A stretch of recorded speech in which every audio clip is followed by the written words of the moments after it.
There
e watonu. Amo.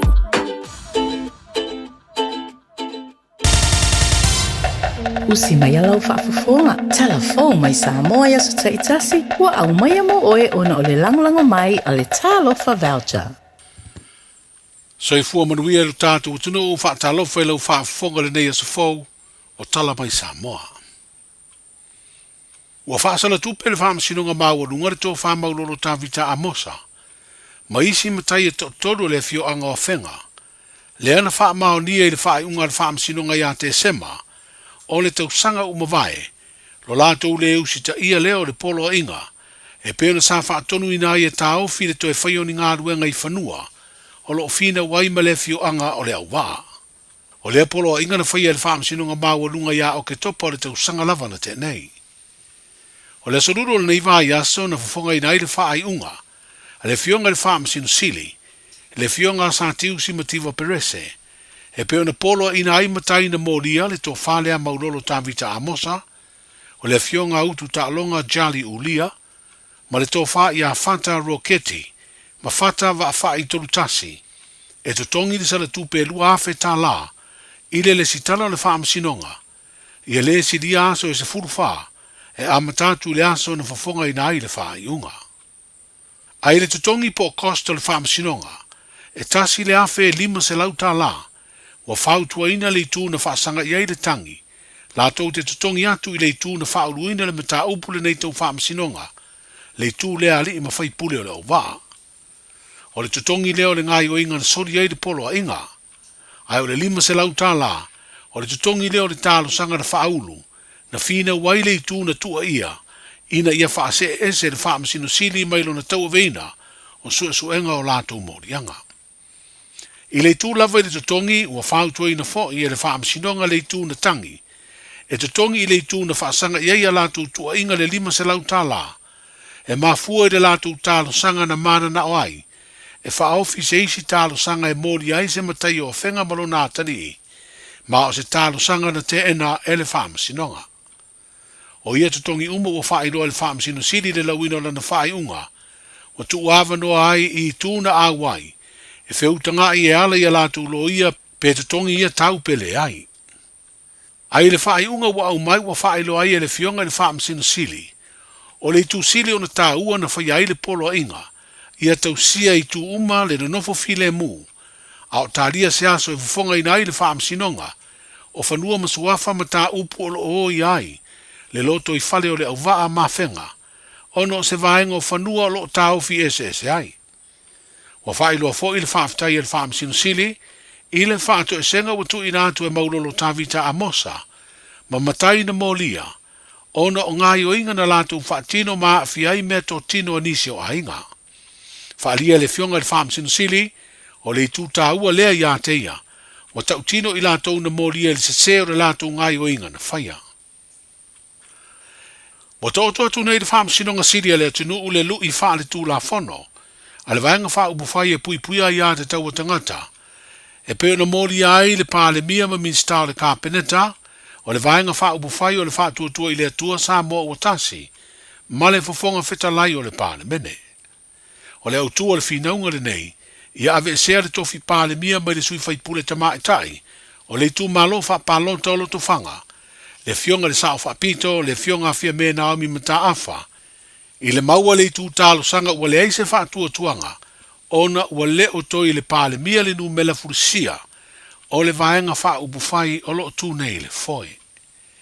O ni vaenga o le whinaunga ua li ipotia le newspaper Samoa Observer, le o lo wha ilo ai, o lo whao ngai le tua ngai le lātou whinaunga e vei o ni mōni mau e lango le lātou lui wha le tū la whono. Whina ngalo wha li o nisi o whaipule o le wha tua i le tua Samoa o tasi. Ini wha talanoanga i au wala of so ta inga wha teknolosi le social media. Wha pere saunoanga le pāle mia le pāle mene.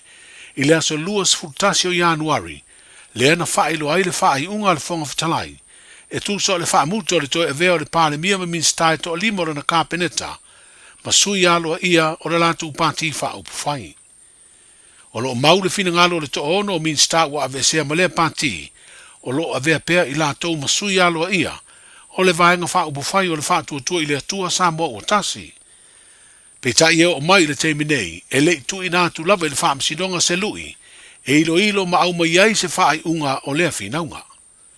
Wa whaai loa fo i le whonga whatalai, e le ai sona malo si anga, e whaanga fuai no fo ia whai pule to ono ua o le whaam sinonga e whaia lea whaai unga. O lea whaatulanga le whaam sinonga se aso, lea e leo iloa, e wala waile me ta upu wa whaurua tunei le vaenga whaupu whai, olo o ngaia le malo. Wa iei tū la fono o maru pui pui ei whana ui te lea tunu o mai ngai o inga sori tū la fono e a whiai. Lo lātou tuputupua e a o iti o lātou tau sanga. Pei ta ie leo asa fo ima ta upu tau sori tū la fono e mori atu ai le whaam sinonga. Whanau la iti e lalo le sfuru ono tau sanga le mātutua.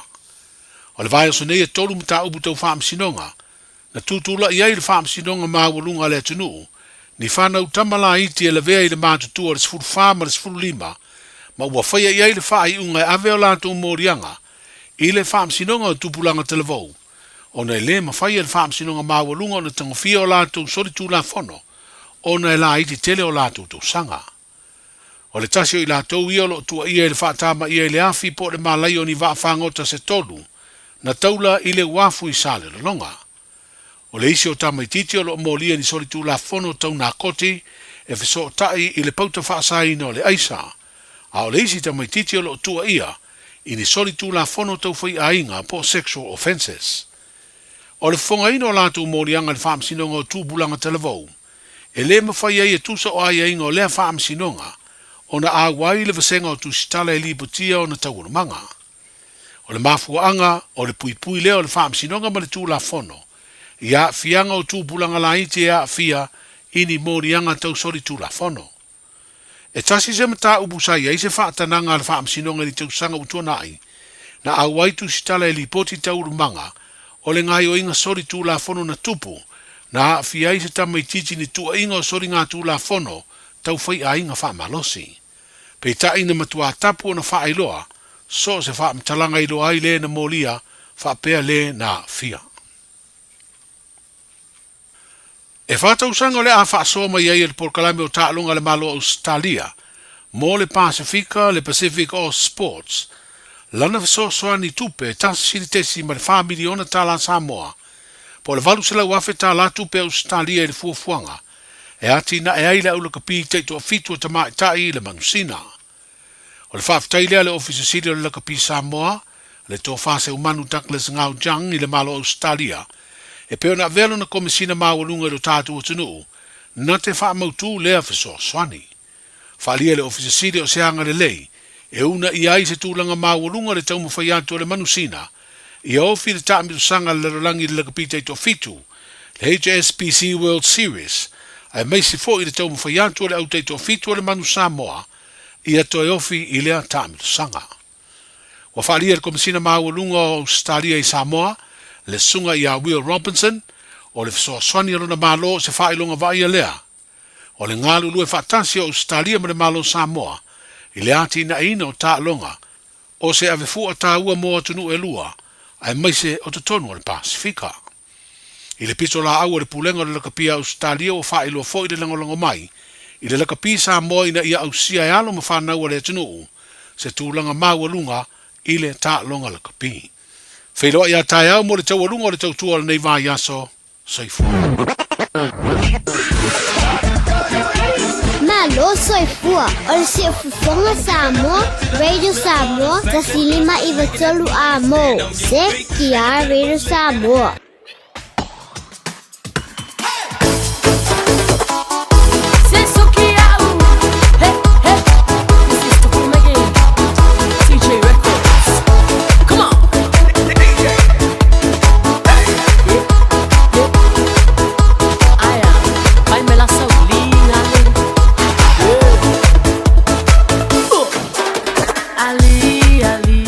So e whaawhelo i atu ma whaatalo whātu i le awa ma le whaaloalo i le whaafonga tapua i le tātou o tenu i le nei fui vanga o le fiafi ia ma le tautua whaawau pia le Radio Samoa se furulima i watolu a mo ia malana tautua whaawau pia i le nei fui aso tofi ia wo fofo ila ka sau le aso kofi ia au ile ia o le tulanga la mofo o tātou ngaluenga ia ona o le tuatuangia o nisi o le tātou au ngā lulue i le nei a fiafi ia pe ona iaile matua taulangi songa le ni o ia taitu taloto ia ona o nisi o fufuanga whaale a inga ia pe ona iaile nei a fiafi ia ma le tātou porkalame pe ona sui tulanga mai ai ia wa fole tau aveino a tātou ngaluenga se ia pa ia le tula se fulu ole a fiafia na nei malole ngā lulue malole fa manolosi malo fo ia lausu i fe au mga luenga pe ona masani e tātou le neva yaso vi ia lava le lofa le tua i lona ngare leia te tātou ia le ngata i le ola ma le malosi o tātou maua ia e fa pena foi ia le nei yaso e fa popo le soifua ia a maise ia o shomanto mola e fa au i pe fe au mga luenga pe ona iei tātou eui ia ina ua fe moe le whainga malanga a nisia tātou tau ainga o wō mai e pe le loto manganga ia e le manatu mawalunga o lo iei le wha whananga le tua ia te outau ia ma tulanga pe ona ufiti ai nao pongi sa ia ona ole malanga le maliu maleoti iei pe le wha whananga le tua le ngata nei o tātou ainga i New Zealand nei ia Samoa au Australia ma Amerika ma so o se atu nuu o le nei le rolangi o lo wha pena ona maua mai ei le tātou porkalame male tautua a le Radio Samoa se furulima iwa tolu a mau. Whaatalo whātu i au auna whaawhiangainga mo lantu whaletua o wha pena ona whaafale le malu i so o se no whanga ona o le tua malona whinangalo malo le soifo manuia malo fo i le whiangai mal whaiva o te talo a meise le tausia ia o le aluenga le tua pe ona iei le vala awina ia i so o se ekalesia ma so o se pitonuu so o se atunu o le nei lalolangi ia o lo wha pena ona o pe ai ona o le atua malona whinangalo whaatalo whātu lava mal whaanalo le ngata fo i lea whaatalo whātu nei tamā nei tina mātutua tu asina sina o le tātua tanu ia lo maua mai le tātou porkalame malo le soifua manuia ia e fo i le manatu mawalunga lo anga le leile tu le soifua ia maise o le tausinga a le whanau au iei o tau ia i mai o le tino ma ngase pe o ne iei le soifua ia ua tātou iei le niva i tau whaatalo whantu i pātele ma pātele te mai te Samonike malo le soifua manuia le ngata fo i lea whaatalo whantu ia fionga i epkopo malanta soswani ia maise ia au au na totofia le tua ia iso se atunu o le nei lalolangi ma le tala ino lono whinangalo ala le nei whaife au tālai o nei missionary ia o lo whapena o nanga le lei nisio atunu o le lalolangi ia o lo whapena o na tala ino le whinangalo le tua ia a maise o le tātu atunu o whaimalanga mai to tonu au te ronei i le asia e whai o nei ainga po ua mai e nofo mau po ua mai e tāwhawhao i po whalavelave manisi vanga whapena whaatalo whatu lewa tala whiaunga le taunu mai i o le lava iei mātou le tau mawhanwhana ia e uia le tau mawhanwhana ia ai te tau pia o na whaitete tātou niso taimi ia o ngai malu sa vili wawalawa le sa vili ngai kia awhia ia whaatalo whatu malo le malanga manuia ia le ngata ia tātou ainga malanga mai Samoa ia whapena fo inisio tanu o le nei lalolangi ia male tautua le Radio Samoa sfuli mai vitolu a mo le nei afiafis fut fa minute o te ele fitu ia o manatu le ase ia tātou sa valvali mo le tulango i le tano le tau mo le tātou tunu ia ona whanga solo i fo ilo tātou musika masi sia ki aku po ana ia tātou porkalame o le nei afiafi ia ona tātou vai fo ile le telo tātou musika pe ona ia le tautua Radio Samoa sfuli mai vitolu a mo le nei afiafi talo le tau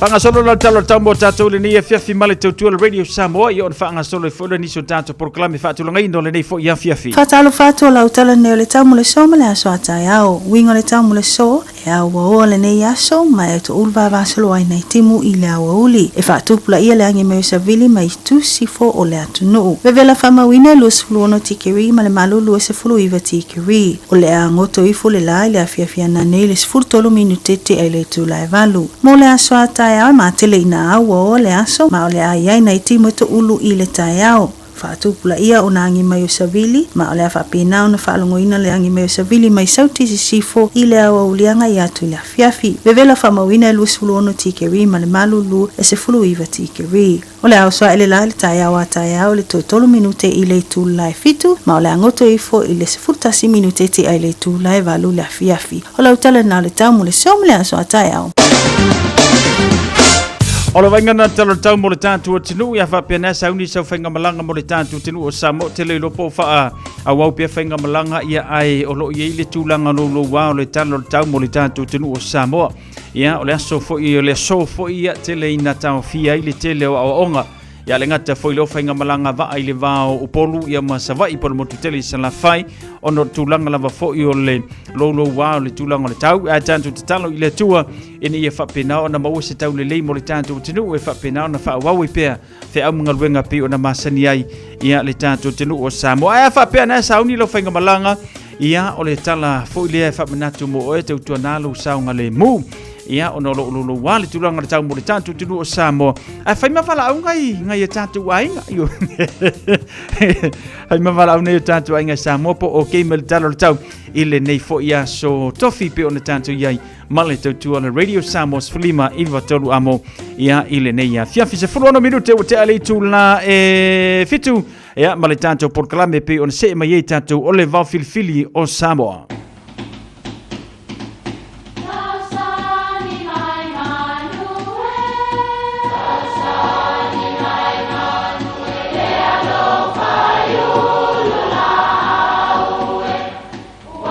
E o whanga manu i ululu o la au, awa e whawhanga i funga o la au. A o le tangata e whawhanga i upu matala. O le mawhileo o alanga upu mamuanga ngana Samoa maona whaapongai e a fua ilo na sio mianga. O lona lea sao i le whaatufunganga o le iloa whaale aso mai le tautua se ia o ina pule. O alanga upu mamuanga ngana ua lanto mamanuina le tō whamanino a Samoa, mana tua fo'i, e tāo fitau muli le atunu. Ua tala mea seu le seunga.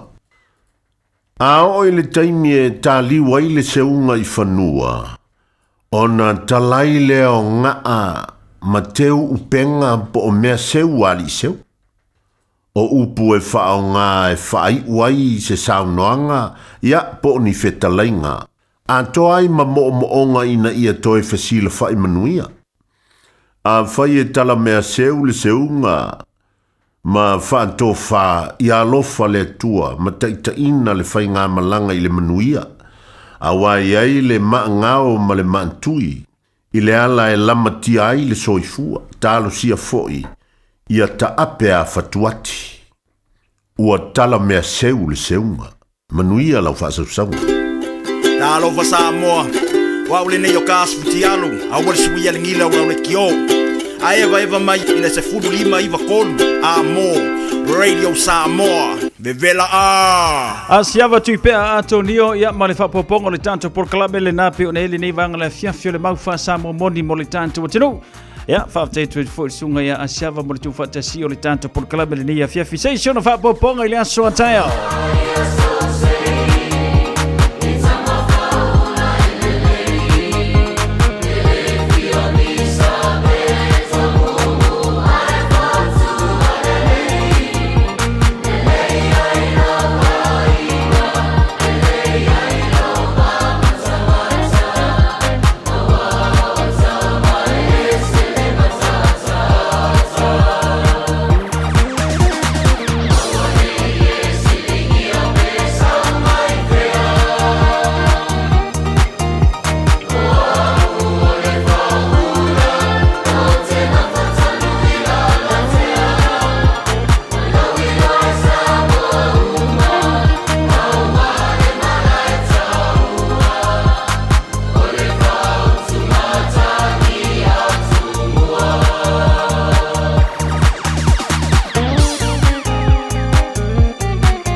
Fianga me le kolisi mawalunga ia vai maunga. Ia pe oni ele vi ina o le tongo sa fa mata fi toili tato por klame. Mau fa sama moni ma sunga ya asia va tuipea Antonio o le nei foi vanga le fia fi lua se fulu ma le tolu minute wa te alfitu lai fifi.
Kolisi mawalunga le Fifi Collins ia pei ona ye foi nei tatou fa fifianga le nei foi ia fiafi e tele ia nai kolisi o le tatou tunu lenga o sa ili antona tatou pespesenga ia masano le tatou o ye se temi mulmuli mai ia wa telo to tele ila to le ai to tonu ni sila nei ma o se talia ma America ia ole awala lava le na wi mai e tatou o onga po kolisi o le tatou tunu o primary school o intermediate sa wai lunga na secondary school i o le college o asola sa ia tatou secondary school ia ai longa to ye sia ongo fa secondary school la wo college pe ona ia masano le kolisi o le fifi sa secondary school o kolisi o vai maunga pea ia manisi kolisi pe ona ia ai tulanga lena tofu mata to ma onga sa tatou wa ongai oniso tatou sa fa onga tatau le teimi i le teimi o tatou wa onga ia oniso tatou sa mau le tupel tina matamai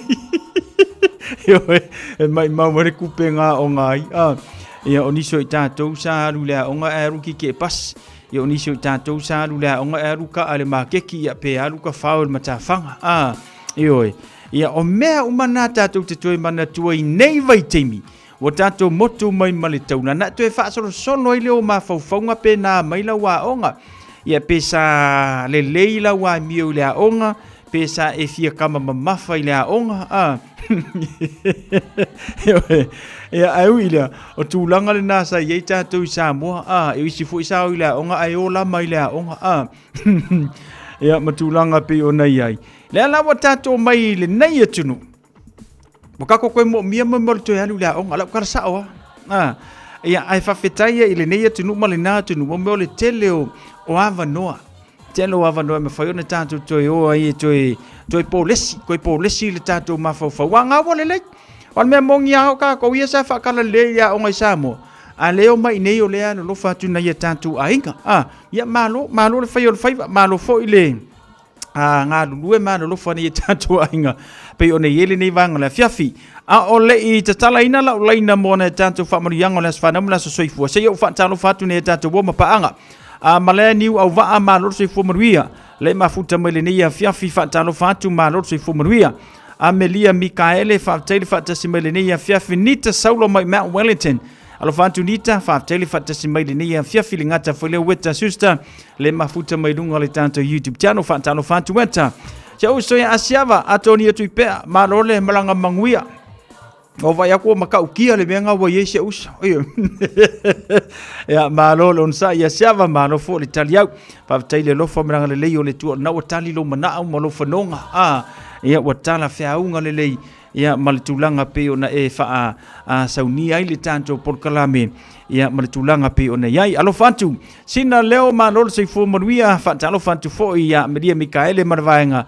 Ya leo mafuta mai le tanto por kalame ile nei ya fiafi ma ana ya ufalinga fa pisinisi le nei tatala la reina mo le fa marianga la so fa nau mala so soifua fa pe ole solo wa so fa nau so fienge yari o le wa so lu se furukako aso lu se fulu le nei masina ya ona wala o mele le tanto wa laina tolu fitu tanslima i tolu pe mai na ya falinga fa pisinisi nei O esi la fia e iwa te si male tolu wha miliona ta la le se leni ale UTOS ua toe wha asafua atu i ona sui whai unite i le lua o lua wha. Whai sau teo ngā tupe e teo wha awhainga luenga ai lau se leni ina ia vave wha tau nuu se wha moe ta ua a lau ainga wha pe e ka le sia. Wha o ngā au nanga le ANZ po le talo wha voucher, le M ta la, male my cash e ala i le Click X. Wha afso tai mai le ono valulima lua ono iwa wha iwa, le www.utos.ws po le emaili o le info@utos.ws po le Facebook le UTOS le whaaputu ngā tupe teo whaawhainga luenga o le mawaenga tausia Samoa teo whaawhainga luenga e mātou lau seleni ai sele e oe le manuia.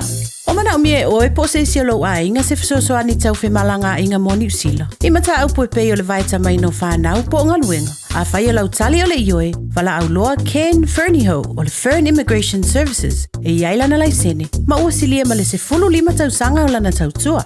E toa tele tangata o fisosoani iai Ken, I mata upu tau whemalanga inga. E au fia ai mata upu na o atu le tribunal, ma apili le minister.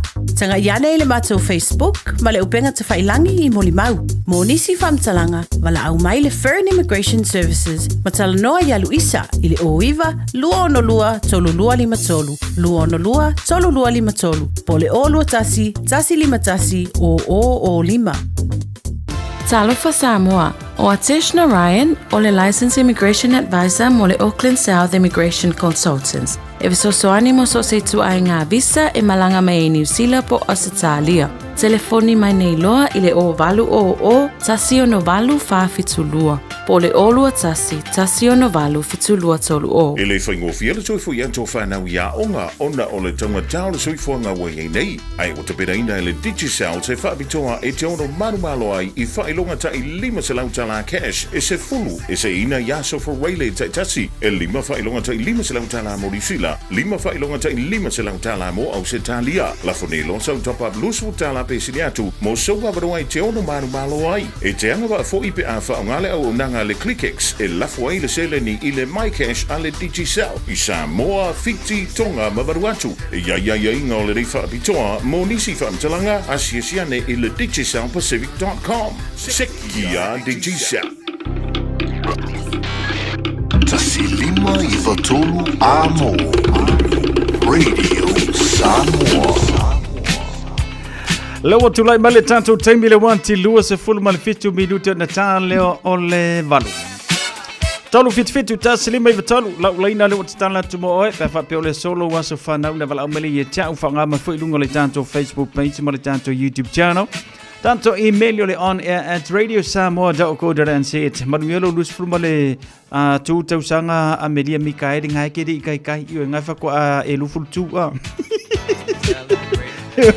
Kwa lufulu tu amelia. Aro vatu amelia vatu ele vata simai. Asolus fulu neo februari lua lima.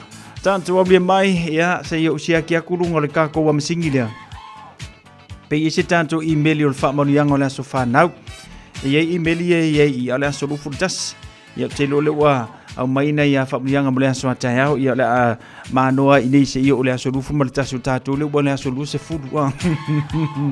Fa sa ula tanto family yanga ya ta fa peole solo wa so fa na mo wa so soifua to fa fero ia tu mo to telo le tanto paanga tanto tunu le mafuta mai ile tanto tutua al radio Samoa se fulima iva tolu amo ya me se fo ia le tanto family yanga le so fa na mo le so soifua ya pe ona ile ne ya fiafi pela ona family ile so le lusfulu te sa amelia le kai amelia so ya ma to telo ni so tanto wo mana ipaanga pe ona mau mali tanto por klame mal fa mariango le so fa nau fa tano fa felo ia tu a Vinci Leona te malo le se fo maria fa tele fa te simbaili ni ya fiafi manuia fe am ngalwenga pe ona ia tanto a mesio mano longa ia ma le telo fe am ngalwenga sa fe ngai ile nei fo ia so tofia la to mo fo le vai aso io na vai le tu langa pe ona ile tanto vai aso ele mianga kuli le vai aso ai mai le la tanto ye ile aso tofi ia lo do winga kaeao ia on ka ko paku fo ile le fa ngore nei vai aso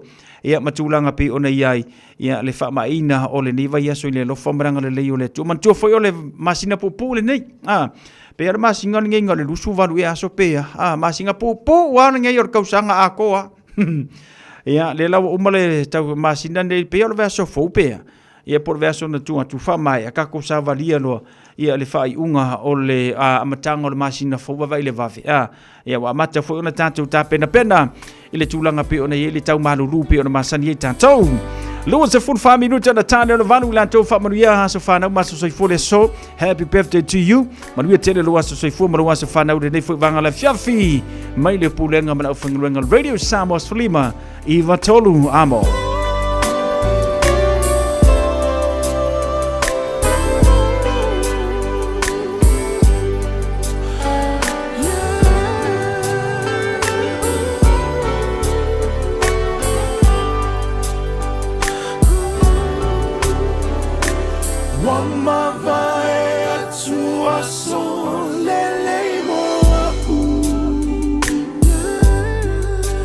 Mafuta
Si fonga mantongo fir sunga ya waino. Wangalo ya te ule fa manu yanga ole aso fa na ule tua a ole sunga le ia o ya te toloto. Ole so pe ia waulia mai ele tinalo na iwa se fulu fa te usanga o lona soifua oka. Vi ele tua le soifua o tina. Aulia mai lo na iwa se fulu ma le fa te usanga. Ya, ole te talo i le tua ia whaopopo ma toi fua i atu nisi te usanga se tele mo le tina. Vi ia le tua. Lo maua pelo na malosi ia meise le fia ia i le whanau. Ya, whamunu i atu le tua i le aso soifua siu tu taito. Ia maua pelo na fia meise le whamalolonga le tua mo le tina waulia mai eilo na aso soifua i le aso. Ia, tulangala na wale avano mai le sunga le ria wao. Ia ona ole whamurianga ma le whailongaina le aso whanau o siona tina aulia mai le asolona iwa si furu ma le wha. Maka ukia ka fia mawale me ko kia. Lea la iona umi le soifu o tangata. Iwa se furu whatausanga. Whatalo whatu te Vinci Leona te mano le soifu manuia. Ia whawtai le whata si mai le ngata fo i lea whatalo whatu le tato porkalame. Ia i le statu maftanga. Niso i la tau sina leo whaatele whata si mai alo whatu. Ia male to telo niso i la tau le mau male tato porkalame le nefo i vanga le fiafi male tautua. Malai niu au waa whatalo whatu mano le soifu manuia. Ia male tato tautua le nefo i fiafi amaise. Ia o niso i la tau pei ona whata si mai. Male tato porkalame o musika. Sui fifilo i Radio Samoa se funu lima i vatolu amo le nefo i fiafi. Era wat se funu valu minuto na tale o le valu. Early in the morning she would gather all her island goods and pack them as she starts another day. Carefully she makes her way beside the mountain streams as she sings an island chant of long ago. Sweet, sweet lady of Waihole, sitting by the highway,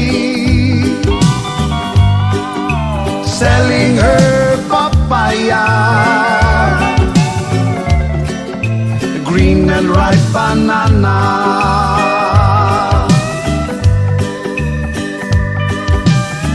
Walking down the damp and rock and roll, her humble wagon stops.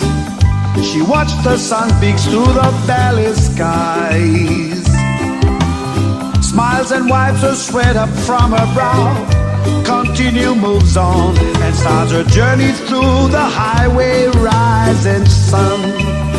And she would sing, sweet, sweet lady of Waihole, sitting by the highway, selling her papaya, the green and ripe banana.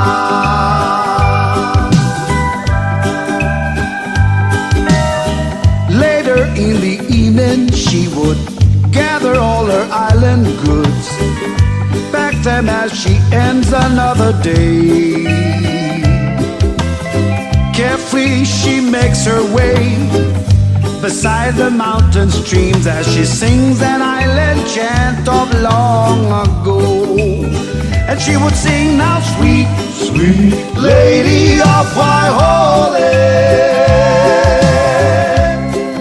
sitting by the highway, selling her papaya,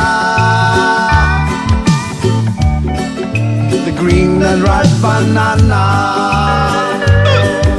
Sweet, sweet lady of Waihole,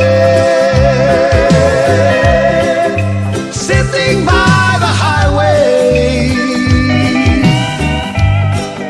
selling her papaya, the green and ripe banana. Everybody sing sweet, sweet lady of Waihole, sitting by the highway, selling her papaya. A whaia lo sa ili se a onga a mata molo walu. Aua loe te toi popole o le Galaxy Childcare e tele o na la lai au kilani I saute. E toa tele whaia o ngā ngawaa o le a o ina le whanau e ia inga whapitoa pe a le sitala lo walo. Tolus fulu I tū la, free. A vanoa le vēna le a onga mo whemalanga inga le whanau, free. Maua mea aia le whanau, free. E ia inga whapitoa. Mo nisi whamatalanga, whaafsotai le o lua tasi, o valu tolu, lua fitu, lua iwa fitu. Avia maua sosa, omega ka. Iana lowi moa, omega ka. Tabale tau mo fie, omega ka. Fili mai loile, omega ka. Omega Cars, lua selau Cavendish Drive I Manukau. Po le telefoni o iwa lua fitu lima valu tasi lua. Susu mai Manukau ne, omega ka. Umalole keisile, omega ka.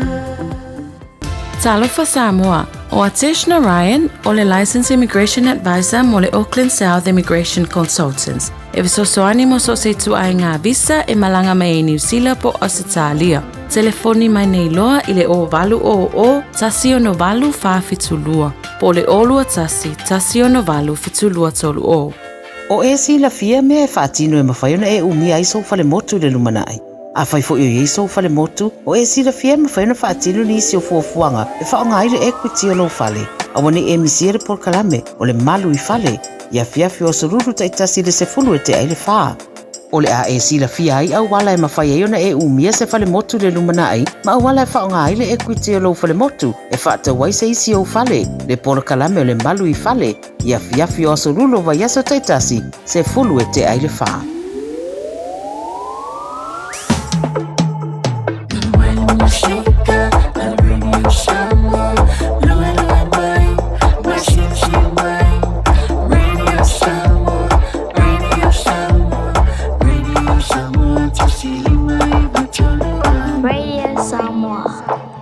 Fatalo fatu le tanta por club me lave na nai fatalo fatu so fatele fata se mai le nei fiafi afe Dominico e ale ngata foi le pele nato Milo Sitolo ma lo le sui fo muia fatele fata se mai ele tanta por club me se le tanta tutua ele nei foi vanga le fiafi nei tanta fasil silanga fala we tele le otenu mai tau ya ona tanta we vai foi le musica le nia ka ko e musica fa solo a ko le fiafi oi si e tanta vasa ele telo tanta por club ya pe ona ele nei aso ya fa fia lo ma fa si kwa ngā musika.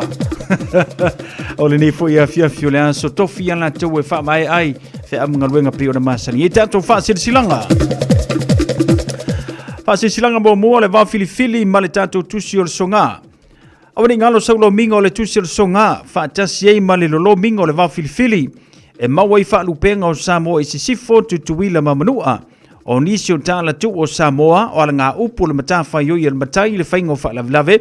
E pei o le whapaiponga, o le maliu, o le osio singo a inga, fesila whainga o paolo, se I whaaloalo, wharangingo e kalesia, ma le tele o le ngangana whaaloalonga, e fitu se fulu tā lalo na tau.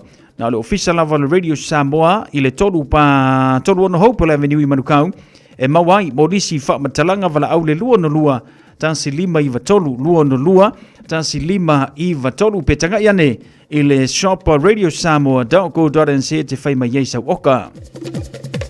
Samoa Marina, tulonga ia upa ia sau tua whawhawha Samoa, o upa ia le popo ma upa le solo, o upa ia mai le vavau e o I le wha nunu wantu lava, whaatini o tau sala. Au le nei whaalinga, I le whaalalo lava ma le anganga mawalalo, e whaasino tonu lava lea mo I lantou, o loo nofo ma se langona pe o loo mauti noa, pe e taumateina fo I le whiringalo, e iei sona pi itanga, ma sona so tanga le suafa marina I le one sa I sale la valu. O loo iei wha maunga mai peretani e le so tanga I lea suafa.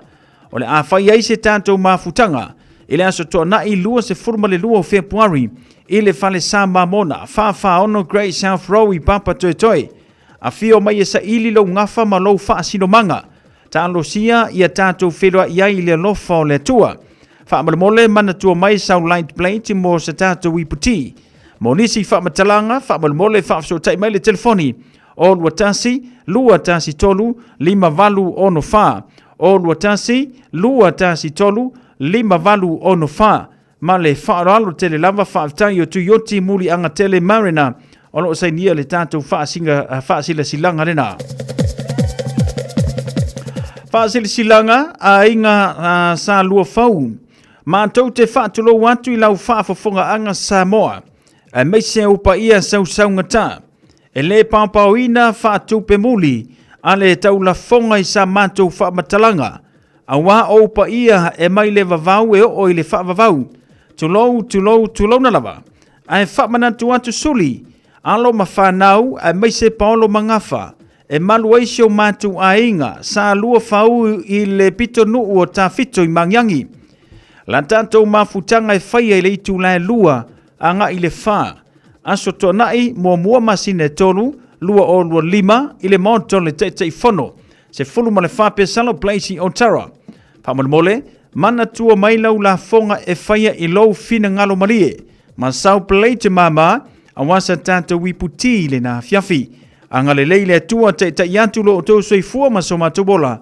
I le aso ua ato whaina. Whaafetai, sei nia le fionga le te fono ma le laulaua fono, Maurisi whamatalanga whaafsotai, le telefonio le olua tasi, o valu o, ono tasi fitu valu, olua tasi, o valu o, ono tasi fitu valu, I le ava ma le whaaloalo.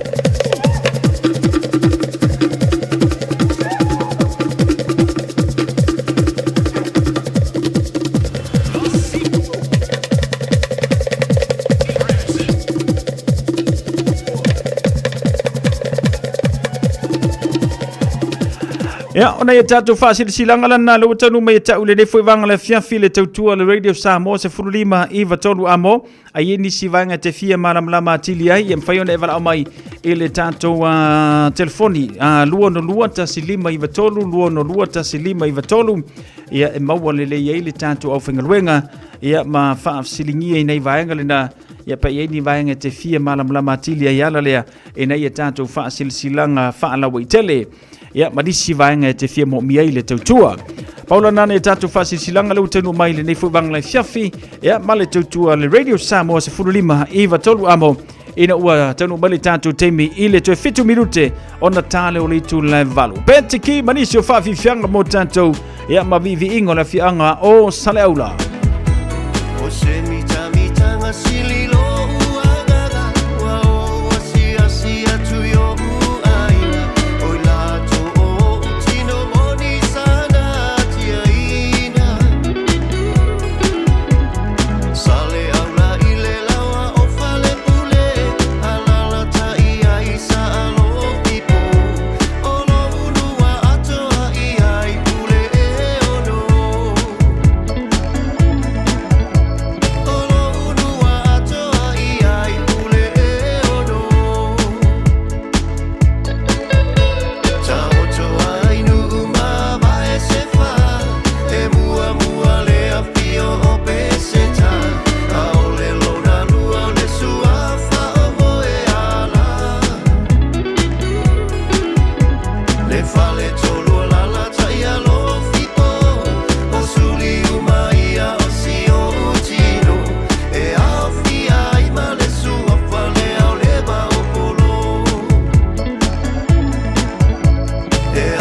tulela sa tuile mai lua mai mo matangi ako ai foki le na ua tuile au le sami maelai o la kupele la uma amora fola ua tuile taita fola sia uluku esile la lelei se foia la tifi ma io na ponei ai te fa ai na oe ua lai no fa bene ele rosa a fai de amor sei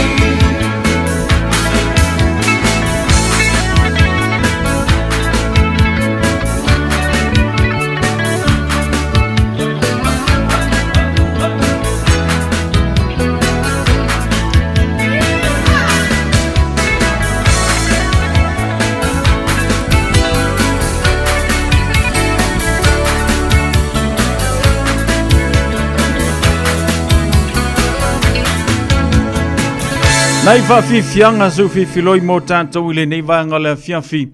Ia a o iei le tātou atunu i malolonga meiso i lātou o lo whianga i mga luenga o le pō. Ia po mātou i e siwhi pō.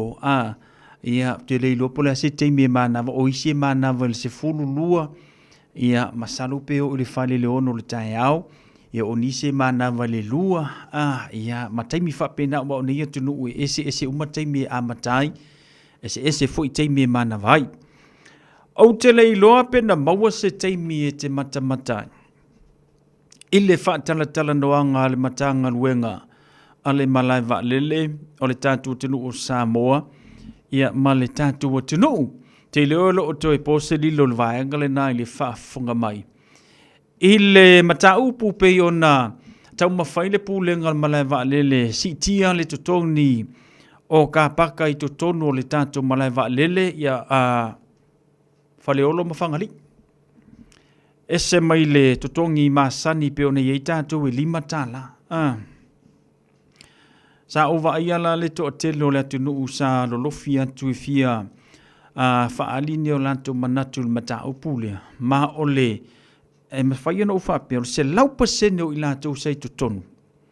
O le whanotanga le neima le whaatalatala noa ina o le vaenga lea. E lei agree i ai. Ile mata upule al matanga luenga ale malava lele. Ia, fa malamlama atili vanga le na, ele o fia tangata. Ile mata upulea, o le tau mawhai si tia le tutongi. Ia, o ka paka i tutonu al malava lele. Le ngata i faleolo, fa pe na fo i mawhangali. O le vanga lai fai ila utala, fo ilea. Sa tatau o na tau fio fila i titi al vanga lea. Se ia mautu le se tūlanga ma se tonu le tātou whainga malo. Ia ona whatu a whaatino lea. A le mele wa iai.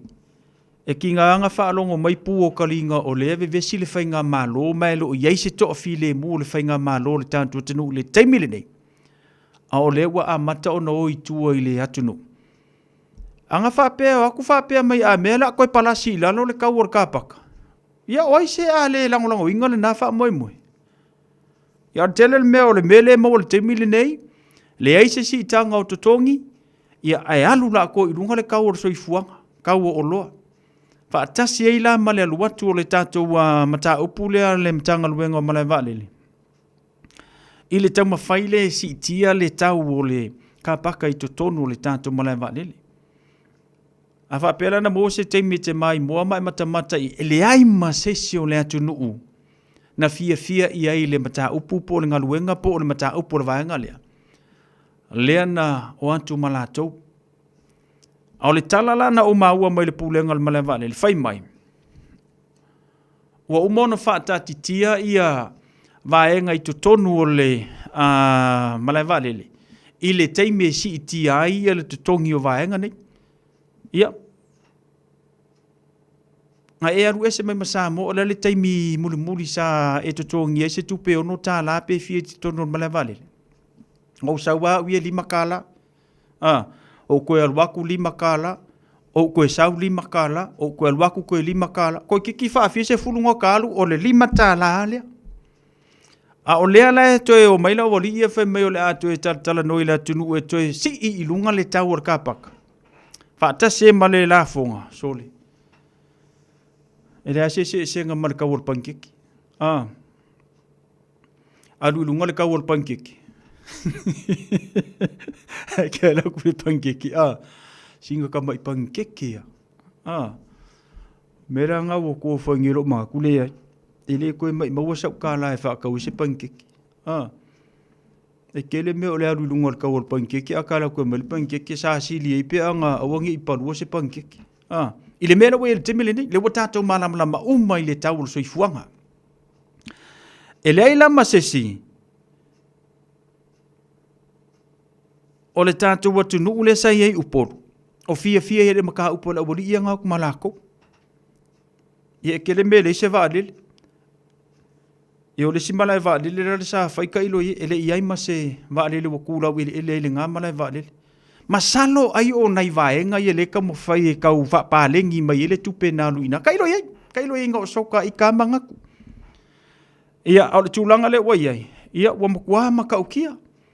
Te lo ilola po le ase fina ngalo le motu tele sa la fai wa pea o le la whanga solo I sa la fai. Ai elo manatu mawalunga. O le kali fo ilea sa la fai. Ioi. Ia. E le o le leile tūlanga tau tupe le tātou tunu o Samoa. I to tongi le atunu. Au le oi lunga kawo mea so le makau kia. Tau tala tu mai tātou ia nei o le ae ngā whatia tātou le tupe le ia tātou nei. E mo I au o le mea na teno fwai e tupe. Ia langa whapea ngako mai Samoa o le tūlanga nā lui New Zealand nei. A o le alualua I lunga ia lau tutongi. Masalo tau sanga umai maua lau pay rice mpea. Tusa la le tātou tunu o Samoa le temile nei. E makau kia kulanga le yele kausole. Ia au le ala ua toe whaile avi le tunu. Po le ase la tu fina ngalo o le tana lana lena sau. Tu I le tunu po le ase la tu fina ngalo. A whaafewhea la wa le ua to tele la tunu o poru ele manana o le tūlanga lea. A o le isa vai po le motu tele isa la whai. Kasi fo ila le tala tangata sa la whai. Ele manga nga oi. Ai ke wo akul masinga fau sau le si tanga. O nana leo ngā ngalina amela tunu. Tātou tantala noa I fo. Ia wha enga na. Le tutupu me le tātou tunu le teimili nei. Ai sa yeila u manatu fo I le. Tātia se ia maua se fofo le tātou whainga malo no le e. Ia, masalo na wato tele tātou e maua e langona mai lo le tūlanga lo I le tātou whainga malo le teimili nei. E le tatau lai matanga luenga ngei. O ngā ngofo ala koua mai whaila kou si kanga. Whea koe foi. E se I maua le leile vaenga le nei o lea e pangatia le tātou a tinu uma se I maua se fofo le lei o le tātou whainga malo. O na amata lea o na whaantantala noa. Ia almeangi o le vai mai o lea whale kongu le whainga malo ai koe ki angi mala kou si kanga. O a si kanga. E le se vaalele ai whailunga ngā si kanga. Ia o whela atu tangata manatu pe totongi e ia. Whea koe foi. Ia wai tau tala tu mai tātou e nei. Wa ka kou e ngei wal mea mongi ia. Wa ku ka kou ngei ko kongi le 5 tāla e o I whafo. Ko mai ka kou ngei ko kongi le silima kāla. Ia koe aku ka kou. Ku sa ao ka kou e shout ka kou. Au mai la kou e shout foi ka kou. Pe e wha pe nāne fōringo le vaenga le tate tau tilo tu iai. A o nei tū la whono na. Te tau ona whaatia mo le teimile nei. Se I solonga maalie ma solonga le lei. Ia upu whai o le tātou tenu. Ona tau ma whai le e whai le vaenga le na. A o le teimile nei. Si kanga o se si mea. Full stop. Ka ofi. Ka ofi mo le keimile ngei. Mea uma o leko kupu ka ofi le keimile ngei. Ia pe wha foi se I alu se si tanga o tutongi o tangata whainga nuenga. Ia se si foi se si se kala. Alea sau le 5 kala aru lunga se 10 kala. Ai, sele. E whape nganga whaisia kako a miori. Iwe kau whai ma se alofa I lesi kaimi. Ia le whape ala na ko maunga ngā o kowi e whainga ko wole whai. Ai se skele me o le maua lungo le si tanga. Koe se le kaimi e sau le lato mata upu. Na kwa sawa. Ma wa lunga si tanga le sau se fulu tala ko se le ke me sa wele la to mata upule ile tanto watunu. Tanto talia la le la o fe atu la tala. Tanto talia li te mile nei. O le me manino aia e le o talia e le tanto watunu i uporu. Le sa o mata i le fanta tala noanga le na. Tanto talia la po la se te me o to le motu tele sala fai. Po la fala se fina ngalo a sala fai e au le lei. Ai lo tali tonunga. E le talia fu e sala fai. A fa fela ona le talia e upolu. Le talia e savai. Ai o kul masinga fau sau le sikanga. O la nga ko wo e vel kom ka upula kungu anga wo ko wo a ko fai ko a fa ko foi. Tato talia la mata upulana. I se si temi. Ya ma la tato fa longo matato wa. Ha fofonga i mea kama ia. Ya le la wa. Tato whaanongolongo i eile. Ke lope wa e tau i eilungo le tātou wa social media. Wana o ilunga le tele o upenga ta whailangi ia vaianga le nana e tele tonu meile la utana le whakule. Le ai ma sesi na fia i eile si tanga malamata upo la wari ia ngau mai e wha tala noa. Eoi. Ia, ona i vaianga le na. Molo sila fia wa e le ia se pawal me le mana na umaini e tātou ainga Samoa. O lo ka ngu o ko Samoa o po o e fusi o e kisi aku ya o e o sor ka vale o mai lo luma fe ko ngi kupe ngi ki ku lo ya o yo ele ko ngi ka pa ka e tongi o e ya ona i vanga na pe o nei o le fa no nga tu langa le o le ai o si tanga o tongi le ai se vale le ai fo se vale lo tu le tatu mala vale le foula na fai ai alu lungar si ka ngor ka pakale ka fufu la uri e fa ia tailo ye na nai vaenga tongi ku pe yo au kafa ia mo lo si la fia le ngata fulia e ke ka nga oi fa vasenga po se me le ya oi ia pe le ia vaenga le na tati atu pe yo au taf ana na o fa ilo atu o nai vaenga le na mo le si la fio le tanto want nu se le va le kaiming ave ai se le kaimi le ka fufu ai ia le si tanga o ka pakare ka ko kungu. Only in Samunda. 12 minutos trabalho.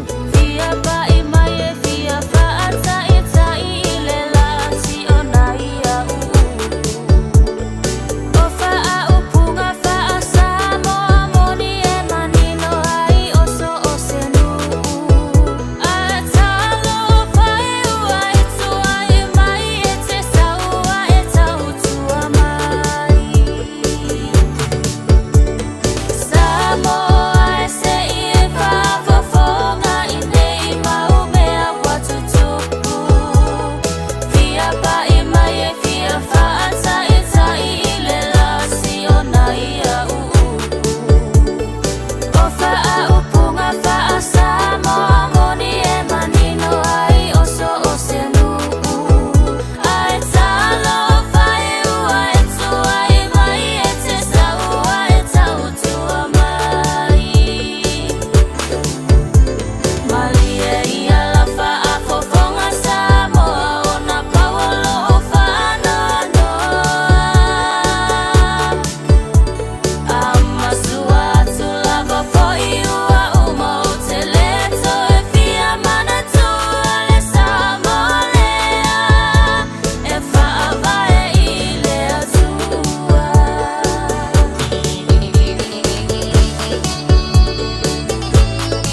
hours a day, 7 days a week. Radio Samoa streaming live on www.radiosamoa.co.nz.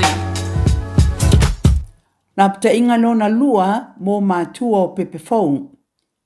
I le taimi nei o loo whaatupula i le talivivini i Aotearoa New Zealand. E silon pipisi mai mawhai o lamati ai Pepe Phone whaatu awhana nau mai.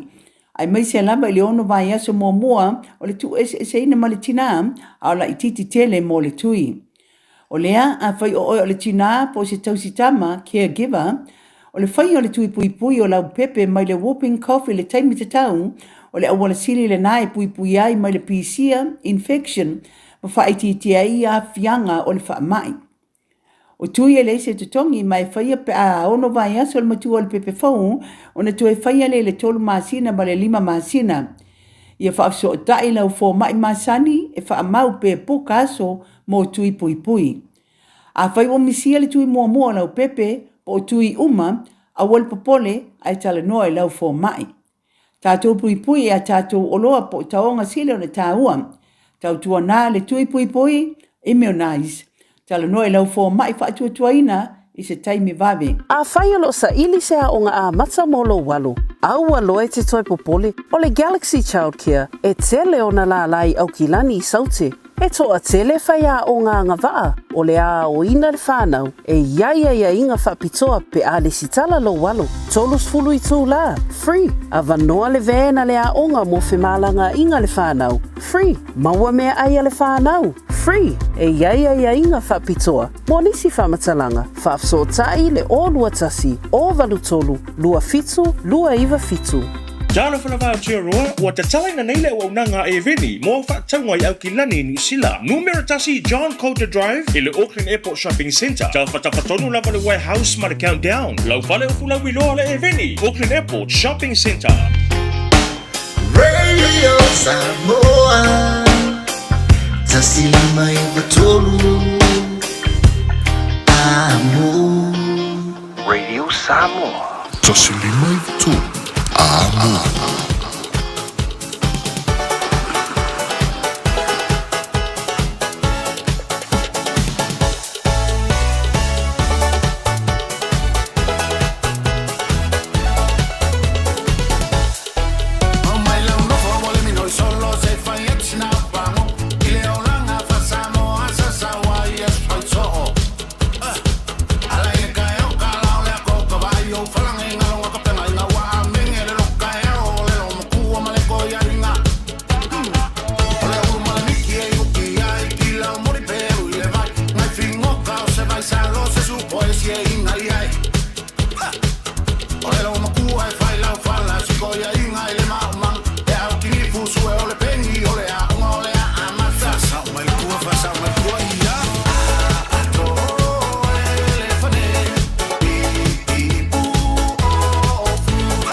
Si fonga mantango fiele na so ya tuna mai lua mal pesile na le a ato e elfane ia matulanga pe ona ia tatou fa fifianga le nia fiafele tatou fa silanga le no watu ona nei ele taua tele le fai o tui pui o le fanau ia me se lava ia na fanau pepe po ila tu ta ono masina ia matulanga pe ona ile soifua maloloina ia i totonu le nia tunu me se ia na itina ia fato atu seina ia manai pepe fau a o falongolongo lan fa silanga le sa o walu ile so lua o walu le so lua fonutanga faia onga ma tua le onga loa ona ia loa onga ia loa fina le titi ele mamawa ko ma ia ma ko ila kalaka mai tele ala nei mata upu sa fa alia ia fa malamala ine nei faia onga asa yeila le mata upu na ofisilingia ia le tamaita ifa pitua sa lua tule na fina ia tantala noa ma mai sona fina ngalo ma fa malamala nei matua ia ilinga se ngase le na fa faingo fie le lau tango fa Samoa tule ngase por tam titi fo le ese nga ia me fa ele tautala ia pe ese ia le tulanga fo le ye lona mafufau tulo ole tulanga na tau fa malamala le vanga le sa ofisili la le faia onga pe ini tamaiti ole le onga le fa pe nao ye to tonu le onga po to tonu vasenga ia saule tala le faia onga le ia i tamaiti fa pe na ia ai o lo o ia niso ila to lo ia la to fa nau fa pe na o le tulanga la sa ofisilingia fa faingo fie mo na faia onga e tatawi matua o na fa ailoa i faia onga le tulanga o ia la to sia pe po isa na tama fa pe na ia le fule le tulanga pe ona iai e no fono fai e le tautala e umale aso le tautala ia e sianga ia ngai o inga fai mo fa longo la le afia file na o tulanga la nana o tama fai e fisilingia le faia onga fa tasi ila mal tamaita e fa pitoa salu atu o tamaita e fo ila na tama e maua i le vaenga le na mai lava ilona lai titi se i o ilona matua e le mawhai ona tautala bete i ana temi le nei lawa sifulu valu e ona tausanga lau mwhain tautala ma e alua i e pu e le pasi o inala sa ona iloa ai e le o iei se wha le tonu le mawhau o siana tama pau le wha le tonu ole le tautala ia mai e siana ia ngai o inga e whai i to tonu o le whale ia po whialawa se mea nga iai ia o le tūlanga lana sa ofisilingi e whaia onga o le tūlanga foile le tataua i mātua o na wha iloa e le whaia onga ia whapela o le whafonga mai tātou mātua ia saua tama po na ia walo i whapena e tataua na wha iloa i whaia onga ina ia le leile lua fsota inga ia ma whamatala i le whaia onga o lau tama ya mama o siau tama ya mama ia langa ele si kai mi fo le fiu lo faia onga tala no ile utama ile tala no ia ngo solo le ilunga le ko faia onga ia ma faia ni si tulanga male le ilo ile faia onga e ye le vaenga le fa le tonwai ia etasia la le tulanga te taona anga i tuai matua ia pe ala kulol kam kikile tala no ia la kulo mal makua faile complain fa faingo fiala le tala ina ia le leile fe sota inga o mātua a ngā i whaia onga. O na le aile o se vevesi le tūlanga le na. Ia, whalongolonga tu le whaamtala ina le vaenga lea. Te tauan o whaingoa ina le vaenga lea o le ngase, o le mai. E peila ua confuse ia, te idoa ia anei mātua le whiawhina sa confuse ia mawhauwhau. O le sau o le tala, ele o se mai. Ia au, a ungala le nae maua le tamaititi. Sa ofisilingia fo ila pe o sao le vaenga le mai le tamatiti le nei ia pe ia sia o ngai ave ia ina ia molona saunga le mu iwa tele au tatu temile nei ia ele ia le kemi fo le sa wele tulanga fo o le puli te tonu o le onga ia ona le mana ia no le vane fa fonga le tunu Ai peilo vaanga le nasa anga ile fono faya onga ma tu sia ma tu foya onga. Fatasi ila matulanga piona yaile. Fesili ngie le sitama. Ia ai o ia tulanga ia onga popotua onga lo fatau nu lona fa le leia. Ia. Mana tua la tatou o te tonu a onga. O mele nai fia ngai male matanga ruenga wa onga i te tonu New Zealand. O la tau e fatu peina. Ia mau i la tau fo ia maia ia le kampangi e faya ia le fale a onga. Ele aiala ia i matu o le vaanga lea. Tu lau le whaafonga mai a matu. Ele ai le sea ia tātou le vaanga le na. Pa wale me ia i tātou o le avela uta mai le a onga. Fai le ofu a onga. Fai le la ngisi. Ia mamoli matoi piki le fale. Silingi e fai a onga i mea onga. Ia matulanga whapena. Au se upu la le fesilingi e tātou vaanga nei o le fau o le fale a onga. Ma fale lei fale a onga. Ele se meanga tātou e fai. Ta tia pe le vau le pule a onga. Ia male matanga ruenga o onga o ila tau whaafso ta ia le vaenga le na. Pera ngai vaenga ngai kau wha mamlama mo ka kulanga le wau tala no atu. Sa whai ele whono tanga le mātua onga ila solua le sei mawai atu nei. Ia whaatasi eila ma le si tina sa fesili. I mea onga tamaiti. Eoe. E lana tama e vasenga tolu whaatita inga e fui lana tama e vasenga lua. A watula mea onga le tamaititi visenga tolu ngai kama i mea onga. Ai a watu i mea onga le tamaititi visenga lua. Olong i mea onga. A witu mine e leo se mea leanga le na mea. O mea le leit. Ia ai ole naunauta inga le tina ina ia paleni le lei mea onga e watu i lea taimi malea taimi. Whaafai fie mo nei tamaiti. I le tūlanga fole nā pe o nei ia le fono tanga le mātou. Wa ufai tatala atu i fono le mātou wa onga. Ia ina ia yeso na o ngā mō tātou mātua lo whafonga mai. Ia wa elisi teimi fo ile le furufuru lele a fo ia kako ilisi keimi. Ia makau le pua malafo le tu pāo whaia o ngā. Ia male tātou le iloa. O ka se whainga kao le ngaluenga nei whaia o ngolo whiangai malatou. Tūlanga lalena. Ia sa ia le fono tanga le mātua o ngā ile asolua ne se imawai atu nei. Ia whapea le isi fono tanga le toa o ngā ile. Holoa o ngā nei o walo ile nei masina po le masina fau. Tau alo awai funtanga le na. Tau alo awai na ia esi le fia i vai ngolo tutupu. I to tonu a onga ia a siau whanau.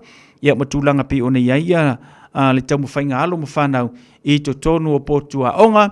Ia ma whaamalo sia. Ia la tau a toni ngā onga. Ia o la mitiafu o futino o sakeke. Ia o fuwae vane whaafonga ma se vai. Tau o tele vanga le na. Ia, ma tulanga pe ona ia le tamu whaia na whaia onga ina ia whai ngofie i le momoli ma le pikino nei tamaiti i tae au onga whaisipisi. Whela onga na ia onga leu whanau, mauti noa ia saunga le mū la tau, i le vaenga e te momoli e nei tamaiti la onga. Nge ke onga ngola kuaki ia iru mala uwalanga e alula ia le esa ve use mea. Tu le le tamaiti o i te tonu o le keit, ia ngā whaka asule o lau sunga. Awhalwalu!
ngata la ona le alofa fofonga fifia faola totonga lola lele e peye pupula tau to maya ilo umoenga sauna maya lo leo malu e fai malai le malulu ave amalangolo mafana fana wala o ilo uanganga all falling up o seata fananau iai o unei mata fai oe maso ama upaanga momo o iai o teine matama sauna maya lo leo malu e fai malai le malulu ave amalangolo mafana fana wala o ilo uanganga nayo winga o te tiwai peise angelo ila uva ai se mama ilo lima se fa amau le lo famo oi e fa avadau sauna maya lo leo malu e fai malai le malulu ave amalangolo mafana fana wala o ilo uanganga sauna maya lo leo malu e fai malai le malulu ave amalangolo mafana fana wala o ilo uanganga wala o ilo uanganga wala o ilo uanganga Nai whaafifianga mō tātou i le nei fwoi vanga le fiafi. Ia, ina ua tula i mai le tātou teimi le wati lea ua alua sutolo minute o na tā leo le itu la Eva. Ma le tautua whaawau pēr le Radio Samoa se furulima iwa tolu amo. Mana ia tātou whaafifianga. Mese nei me tā upu mo le sila fio le tātou a tenu. Toe tasi le tātou me tā upu le lau tanga e whailo tia te oe. Ia, o le tātou se e lole ia tātou whaafifianga pe atali tu la Eva. Anginga le vai aso le nei. Le mata upu mai le immigration in New Zealand to ti poti ai India se tamai titi po se li se fulu valu ona tausanga. Fa nau ne New Zealand a ona matua le ono fomau. Olo ye le fufuanga le immigration in New Zealand ko ki pokir ka malia. I inkia. Masalo pe o le lua fe male ono na pasi ai le pe vavela usu e kui. Pasi ai le pili le immigration New Zealand mani New Zealand, parliament New Zealand. Ina ia le mawhai ona toe avea i la tau sa whananau ne New Zealand. Ai o loo nofo whaasoli tu la fono matua. Nono winga whapea e le nofo maule ta mama tina ai maua se la whanau inei. Sauri se mea. Lono winga e le ngofo mau foi lau whanau. Pasi e parliament New Zealand ia i nei tausanga o faisi lewa li lewa kele aku. Le lau a koe anginga mai lewa iaso le nei. Le mata upu lea. I le sauni ai o le immigration New Zealand toi wha fo i le tama le inkia o le fasili. nga whangau kamale inkia e ui sa whanau ni New Zealand a ona mātua le ono fo mau to tele foi tātou Samoa le la vea ile mea lea o le no fo mau a o le sa whananau i nei ia le whanau Kalosia ia taua ia mawhai o na toe suia le vaenga lea. Ina o tātou ia tangata, ia avea ia tātou atununga whati ta inga. Mana tua fo i o le whainga o woa New Zealand ma Samoa, kua mausalia re kaimilingei.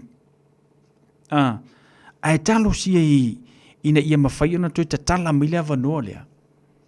Ina ia mawhai ai o na nofo mau ia nai whanau ia sa whananau ni New Zealand. Mana tua foi la o ia fa pe whanau ia whanau New Zealand. Ai le nofo mau ia o mātua. E mawhai foi ona tui whafoi o i Samoa. A wakula o i Samoa e kere i whangau Samoa. A ke o whape mai Samoa. O ile ai kere i whangau ngek. Leo le ako e ki poki o New Zealand me ngai whangau oi. Nga whawhelea. Ae talo sia ina ia sause taimi vave. Se koe kakala ia lea kula fungo se makua. Ka ilo i sau whalongolongo i lea kula fungo New Zealand. O i makua whavalvalea. Wha koe foi. Ia la avele isi atu nuu e whai mai totono New Zealand ma avea i ma avanoa o mai ngei ma whai hela ko pisingisi. Kai ngange pisingisi pe o lai mawaita mau a inga New Zealand. La a fia koe makako i el Pasifika kulanga le watu la fono lea. E so o se atu nuua e a fia i le tu la fono le. La vea koe makako Samoa fiki konga e matunu o le Pasifika. Ie. Ke fisiri wha oi ma whau wha oi. We e no fumau. A wha pia le tolu to whalau whanau no whananau i to tono New Zealand e tele o no fumaua. I ruku langaranga i e kako. Na ole o tatu whanau Samoa. I aku Samoa le o masangi le laifa Samoa wai le i whanga ngau Samoa. O le o langa atoa o i neu New Zealand. Se fulu valu tau sanga o le tamititi inkia. O le fesili. Na menga le whaese whai unga i mai leongo kausanga, fiku kausanga, valu kausanga, a le lau se fulu valu bo o keimi whaile ko o lua o kamikiki. A wha koe foi. A le wako e saule vaanga le whameu le wa. Le o ilola i e, wala o te apili. Ia elinge kamikiki le aingor kamikiki le vaenga lea. Pe ma whai i ona toi nofo. Ia wal mea i e le ngofo mau matua. Kailo ye sola ngona ma sofina ngalo il vaenga lena. Ia ele sika ko me mafai on fai aku ye onga ole wa umona pa si e New Zealand le pili lea. Ma tu ele no fomau a whananau mai lau whanau e ko lima ko ongo ko fiku pe ko se fulu e ki rua le ingo fomaua kulanga fulan nga ye ia lau whanau ele o ko meki le siki sengi a New Zealand. Iwe a wha pera ma whain tatou whaia le waenga leo sitiseni le ta umatu nei. Le na pasi e New Zealand. Le bo vai le telo nai tua awa manuia mai e. So le mawhai fo ilang kako pingi ar kamale. Whea koe fo. Ko sa pe pasi kako pupuru lima iai. Inga ia mai se whatangana mo tātou e. Kai ngange whapea mai e ku mai lava ngoe apalai ai. Ia eliso lawa maua sina vanoe apalai ai. Ngai lo le mele o le whanga ngau o kamiki ngei. Ai koe whamei koe ki poki i lako wakung. Sole. Ka lo whai ngai kamiki. Ia tā lo whai fo ia tātou mātua. Ia me whai ngai maua le levanga ngei. Ai le whai le me te tauna whai. O le me kakaunga e oso mo mue whai le me kakaunga whai. Ai ka kia ngisi mea se whai mulumuri. Wai, pole ale kelo au me whai. Ai ase se lau me whai e le whai le me kakaunga e oso mo mue whai. E oki a ko au mea. Kulanga la ngā pe o ngā ieka ko le ngiwa ngā le fiafi. Kula fongo le ngā New Zealand. Na uko kele la ko wa whae ngai. Ia le foi la uko ka luka ma whau lo ka lofa ngai alo manai whanau. Whanga ngau ngei. Ka lofa. Ka sia em whaingoa ise ai ki e whai e. Pe ku mai New Zealand se wangoi apalai ai. Ina ia mawhai o na whaano no fopea. Ono tangata nu New Zealand whana nau nei. E ui o le tula fono. E le mawhai o na o mātu e le no foma. Le sauna malu a olela kungoto atu itasilava lo ufa amboe mboe oe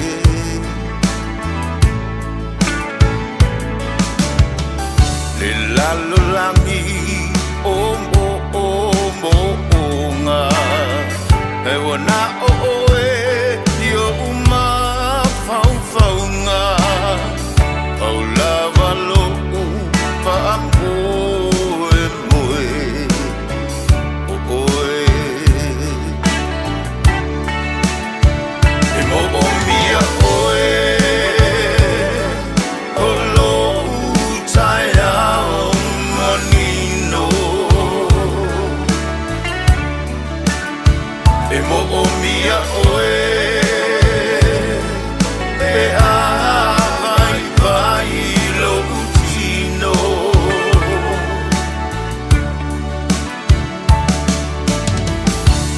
oe olo umano si anga a o mai o asoleanga au lava lo fa amboe moe oe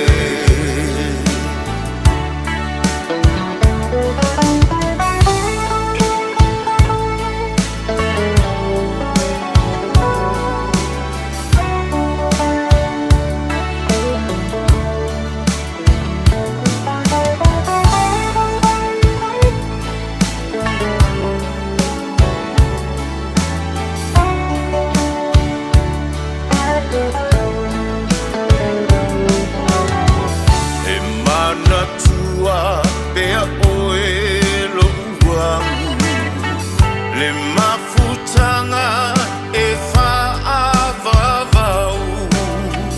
o folinga e la lelei tumau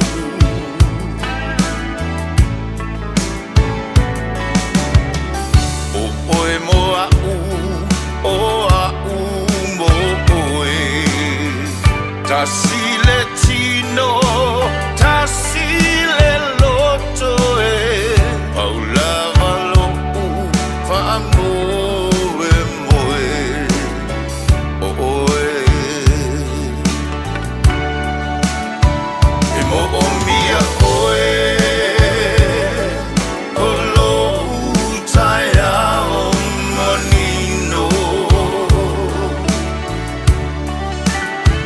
e mo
Whawhero im whatalo whatu le tātou potkalame ia ngaluafi le au pepe. Malo le soifo manuia whawtaile whatasi mai le nei fwoi vanga le fiafi. Ia le ngata fwoi le whatalo whatu ia Melia Mikaele ia male to telo ila tu le mau mai le tātou potkalame le nei fwoi vanga le fiafi malo le soifo manuia. Malo fwoi le ngā lulue fi au ngaluenga pe o nei ai. Pelenisio sovale whatalo whatu sinapi whaui le ngata fwoi le whatalo whatu le tātou potkalame ia lavena nai. Ia mai lanto uma pe on maua mai le tātou potkalame male tautua a le Radio Samoa se fulima iwa tolu amo i le nei fuwanga ole a fiafi ina ua to iwa miruto na tāne o le tula eiwa.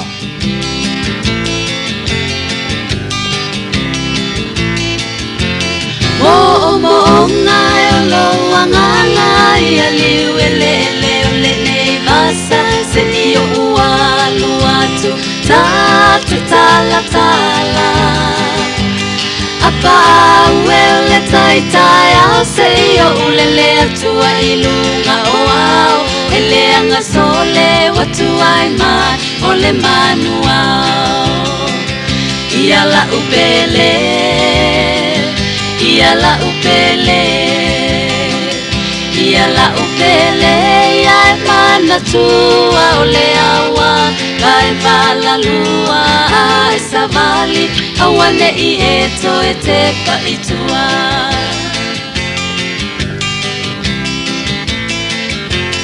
ai dio wala faa mole pu e mai so wata se I failea mavaila au ilo uanganga Ete kisi oli malia ifaalele mai le ile matani ele anga sole watu ai mai ole vaafi iala upele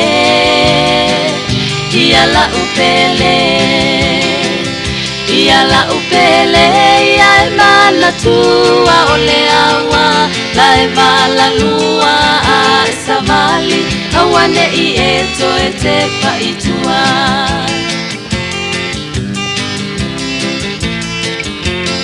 ai dia lia wala fa mole pu e mai so wata se I failea mavaila ilo anganga Pete kisi oli malia ifa alele mai le ile matani ele anga sole watu ai mai ole ropati iala upele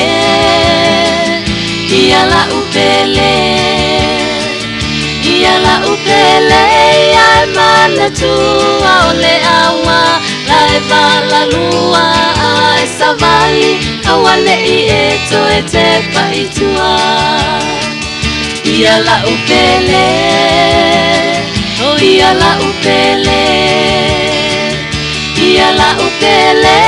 ai mana tua ole awa lai vala lua ai savali awane I eto ete pa itua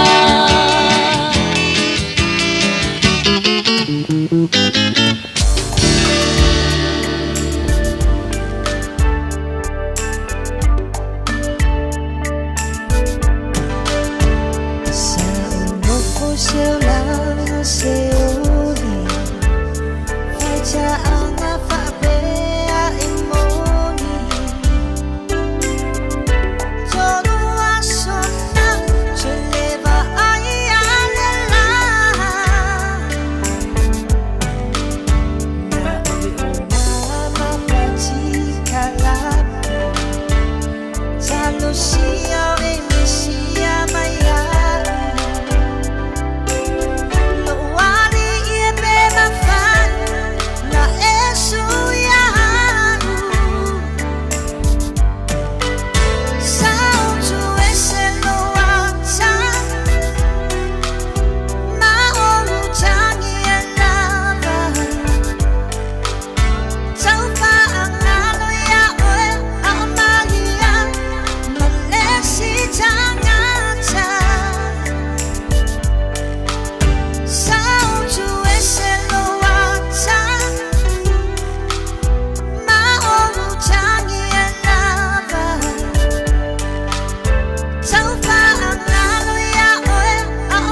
Sifonga mantango firsunga ya mauto tasi ya male mana me ya matalenga ioi nei teimi ole vevela ya asaka mo fai ya kau fa ngalu aku oi onga la fu sai ile sila sai ai ioi ni me fu ile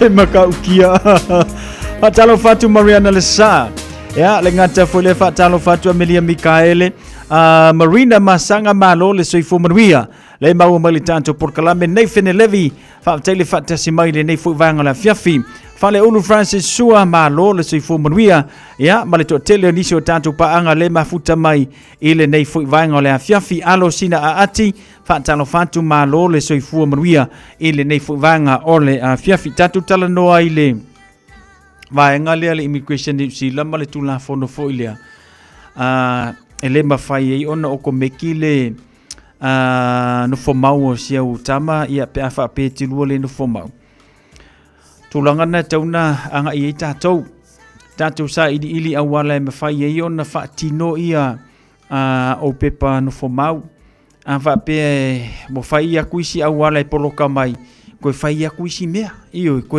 fai ia kungisi awala afa pe fai ia ku awala nga ele aia ya ole ala le sikali le fo ilo isa mo ko ka penga mai ai ma to maua mai sisi awala e mafai e na to sa ya o tulanga le wa fa ilo mai ya ilo se tulanga le leimo tatou le ngata na yu tatu ainga ia e fa pena fo ia na ia ta a mese lava na ifana ulo a sa fana na ni New Zealand ia ai maua mai le tala le o ko mekile le no fo mau pe a fa pe le no fo mau ia matua ia lo no winga te tauna tatu sa ili awala tatu ia le no fo mau tele ana o fa manatu mo tatu te tauna tatu mingoi mo mo e fai me ia fai o to pe pa no fo mau o nga fai le o nisi me mo no mudi ia le to telo tatu le no fo mau nei e maka ukia o ko wanga so le mau ko si kai li fai e le a fia i la to o a tau si pele tu la fono makama le lei makenge le lei makama le lei makinga le lei ngi usila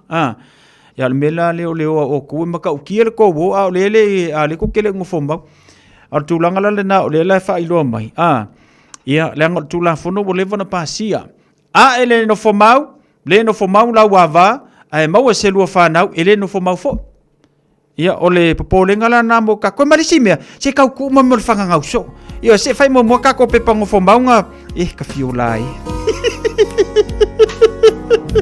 ia ka fai ke ka mo mo fanga so a fai mo mo pe pango fo maunga pu le ala e pe ko fia sa fanga lo minuto tele tulaiva na ua e musu totongi mai tu pewa ona mari lea olo uloto fo ia u isi o te mauila lo maunga o te inu i timunga talua i olo ua lo panau na uta ia o e funga Oia la upele fa pele pele ole a so manatu ole ato e fo ia for brothers dia e lo suafa afaye te fia iloa o te maui sale imoa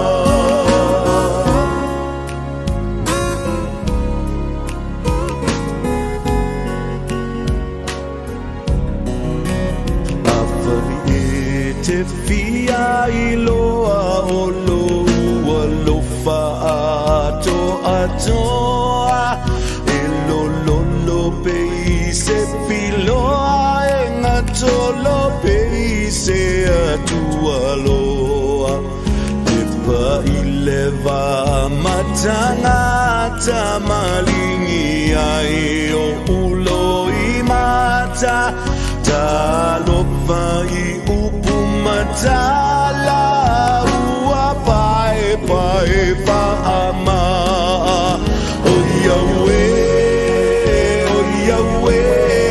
upele fa pele pele ole a e so manatu ole ato e fo ia for brothers dia e olo ingoa afaye te via iloa e mai isale imoa o Yahweh la upele fa pele pele ole a e so manatu ole ato e fo ia for brothers dia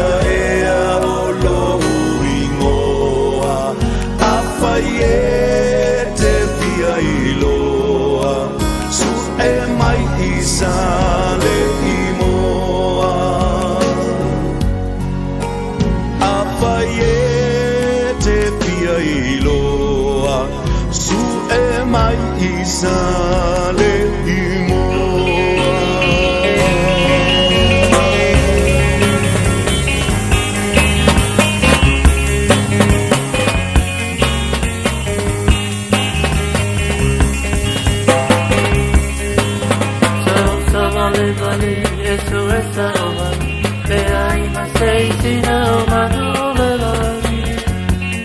Kalelaba and a photo for your time. See to my love. I only call holy, holy God. That's why I go not so far away. I'm willing to surrender. I'll eat the day to what's over. For my name, I don't know.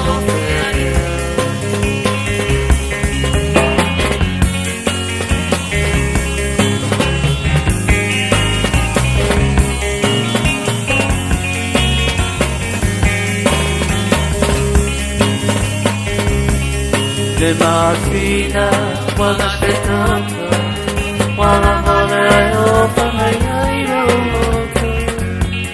the jealousy of what I feel so long. To my mouth, see the eye to my love. Oh, I call holy, holy, I try all my fire.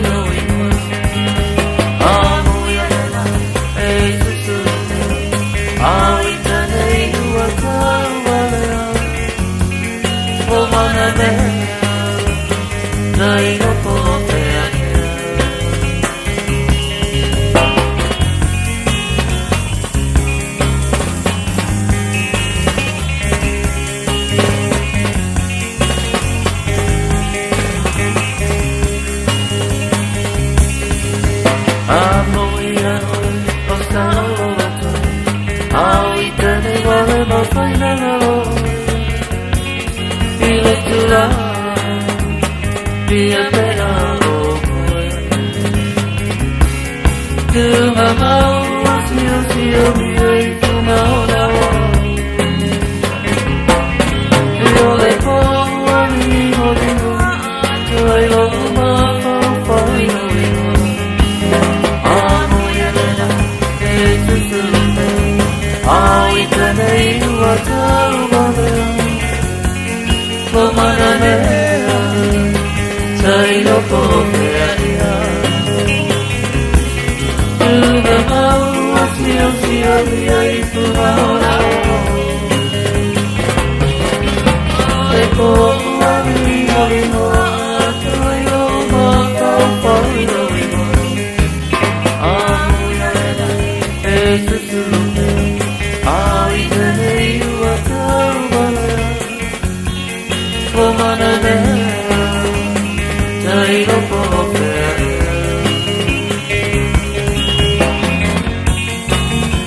Fatalo fale tanto por kalame ya Shania Sefo.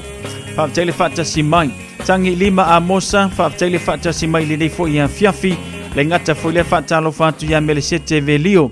Ma lole so fu maruia fatalo fatu fo ya salahan le mafuta mai. Ma le tanto por kalame le nei fo ya fiafi nei fene levi. Ilungo le tanto YouTube channel. Ma lole so fu maruia. Au tanto tantala noi le vaenga le nai le sa ili awala mo tanto wie.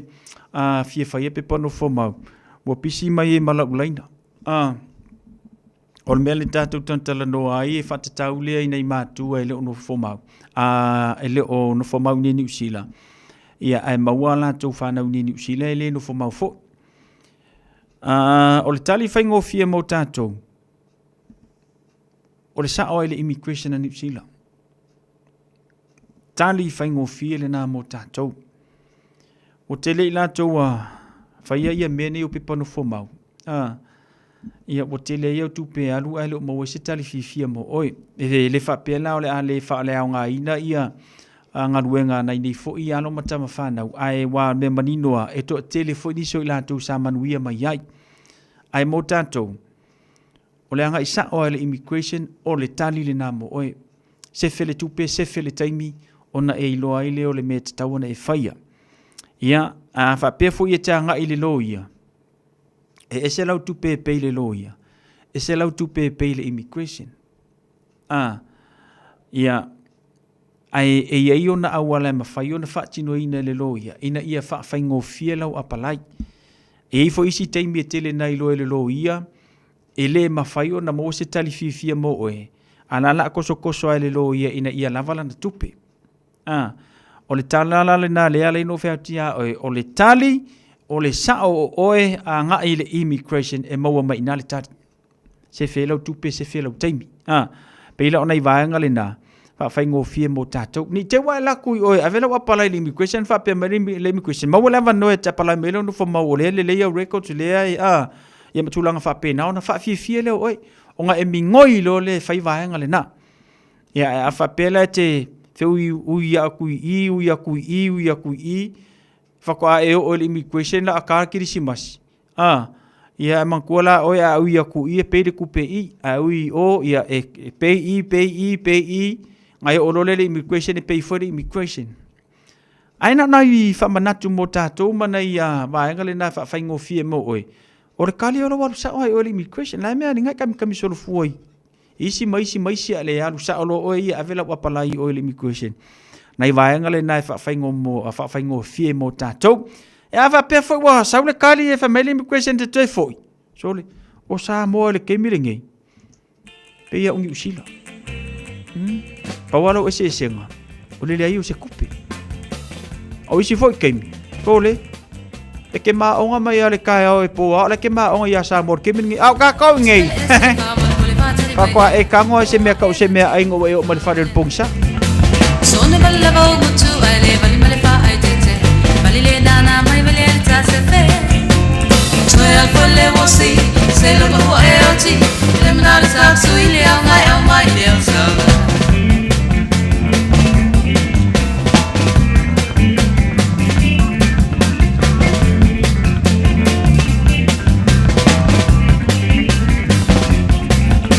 Oi la spele e sa se ta fa so soina Osio de tu si bala wina Utumlo atoi ni bosi ba rock and roll I will go ya ole papio Twelve for le vosi se no go eoti Le manal sap sui mi ngai au mai le sala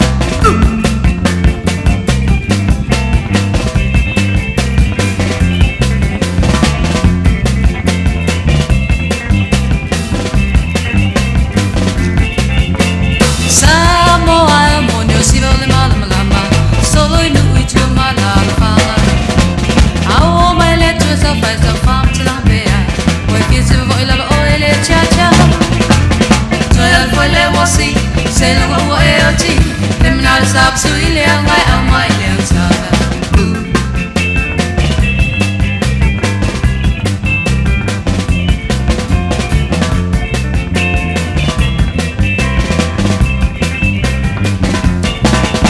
Samoa am try if you tell le vosi, a wall of fat some le o se oli.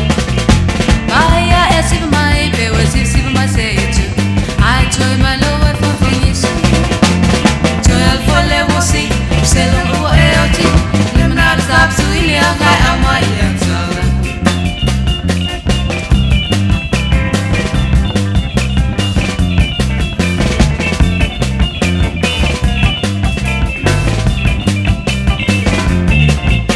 Oi la fana we e o mai tato malolo, na tultima e alu e papio.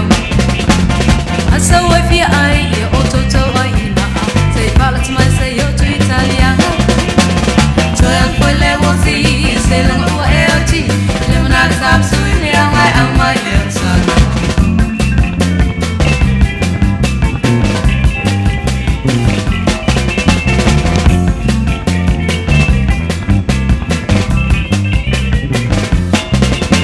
Oi la fana we o mai loi na fatali se eu wolo sisi fatali Atina lo masi matama kasi we fefe o pe o tele langi 12 for le vosi se lo go e oti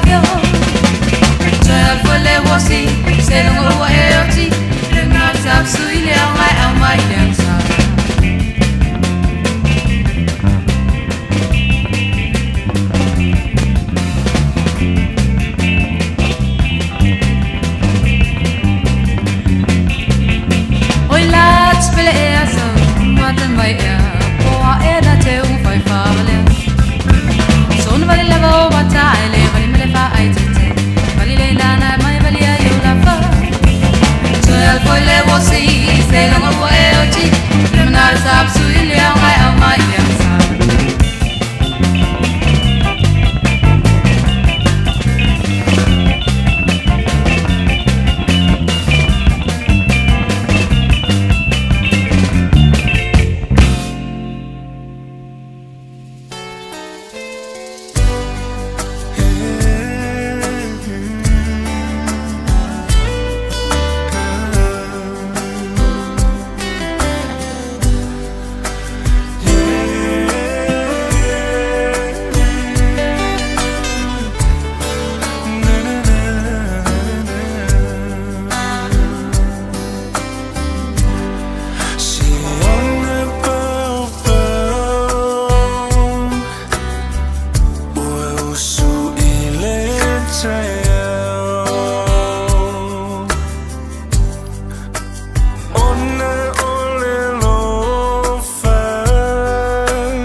so many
Whawhiwhianga mai le Oski Band manisi nau whatunga mō tātou le nei vanga le fiafi. Wha talofa ma whawhiloa i atu ia Rita sewa ana. Ma lo le soifua manuia whawtaile whatasi mai le nei a fiafi. Le ngata fo i le whatalofa atu ia Salahunt. Ma lo le soifua manuia ia ma le tō telo niso i lātou. Ia pei ona maua mai le tātou porklame a mese le tātou tautua. Ya musika lava foi su fifilo yo le nei a fiafi sosani mo le tatu atenu le ngata foi lea o ila tu o fia ngai mga luenga o le nei foi ia so tofi ala tau ma lo le ngā lulue ua mai a foi ia fia au mga luenga pe o ne iai ia le nei foi vaiaso ia mo ila tu e whapenao na le ngā lulue le fai unga le nei vaiaso ia le ua iei tatu le stofi toi lava foi o tai au ia ona maua foi lo sina teimi mano lo ai luas formal tolu minute wa te alitu laiva.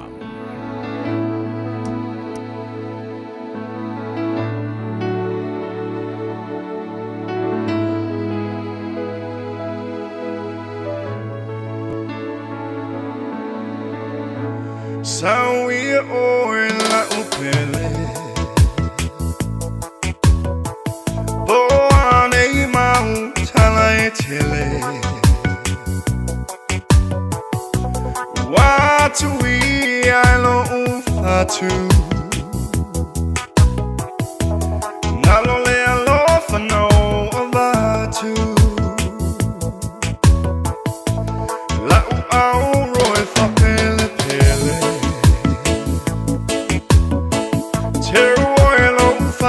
Tau sanga e tele Me fasia I chayo ma faufaunga Me I kuane wa uma uluma Sunga e alau pele Muna vai ta fitele Na te tine ia le ele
One day I will marry you, will make you my wife.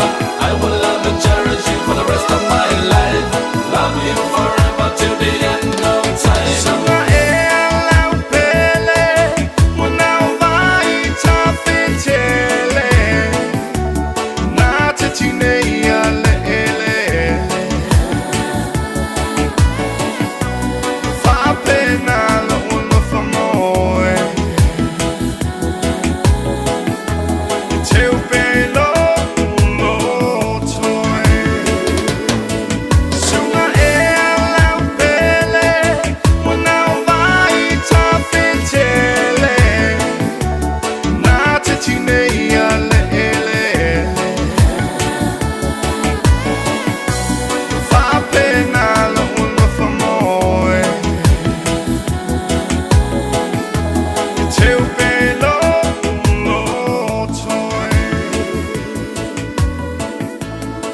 Papua o le siafufonga Samoa, Radio Samoa, tasilima iwa tolu a mo. Se kia Radio Samoa. O le Casa Beds and Appliances, o le tali o manaonga, I o loa e whaatotonga ilo mauta, ini tau le lei, toi anangata, e mawai moenga ngā o si tutono New Zealand, whaapea se tino fōa le potumalo lo, laulau ai manofoa, TV, la au pese, usa aisa, masini tā lava, telefoni fe aveai, maisi. A whiu ane loa I le whawhituwha Great North Road o tau, po le tolo fituiva Great North Road I Henderson, le Casa Beds and Appliances, telefoni o valu se lau, lua, lima whāwalu, o valu se lau, lua, lima whāwalu. A whai alo sa ili sea o ngā a mata molo walu. Aua loe te toi popole o le Galaxy Childcare e tele o na la lai au kilani I saute. E toa tele whai a o ngā ngawaa o le a o ina le whānau e ia inga whapitoa pe a le sitala lo walu.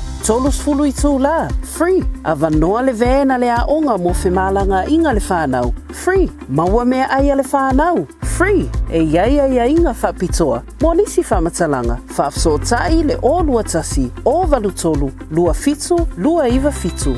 Jalo whanawha o tia roa, ua te talaina neile o unanga e veni, mō whaatangwa I au ki lani New Zealand. Numero tasi John Coulter Drive, I le Auckland Airport Shopping Centre. Tau whatawhatonu lava le warehouse ma le countdown. Lau whale o fula wiloa le e veni, Auckland Airport Shopping Centre. Aloha, we're the Katinas, and you're listening to Radio Samoa on 1593 AM.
Si fonga manta ngo fia le uso ia anten male man mea I vona manisi na la fatunga pe ona yai le nei vanga le fiafi. Ya male tautua le Radio Samoa se fulu lima I vatolu amo. Ina wat lua se fulu maleono minuti ona tala se fulu tan se fulu ona fa matafi lo leo le tanto pon klame. Ha talo fa mato e fa malo atu monisi le tanto tenu o lo fia ngai mangaluenga le nei po. Malo le ngalue malo fo ile fa malolosi. Ya I fe amungaluenga pe ona masani ai.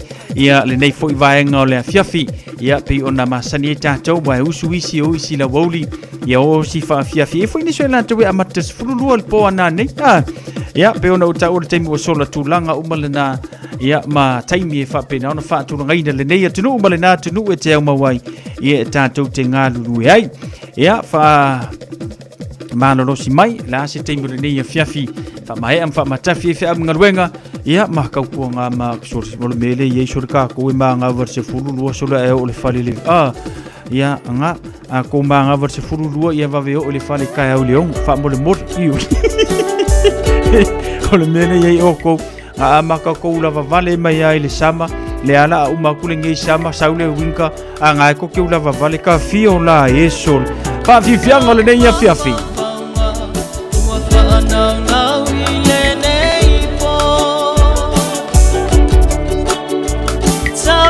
Pale ya fusia oelewo watele samata usangata galagala au folinga etu maupea iyo umaimata watele samata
ola upele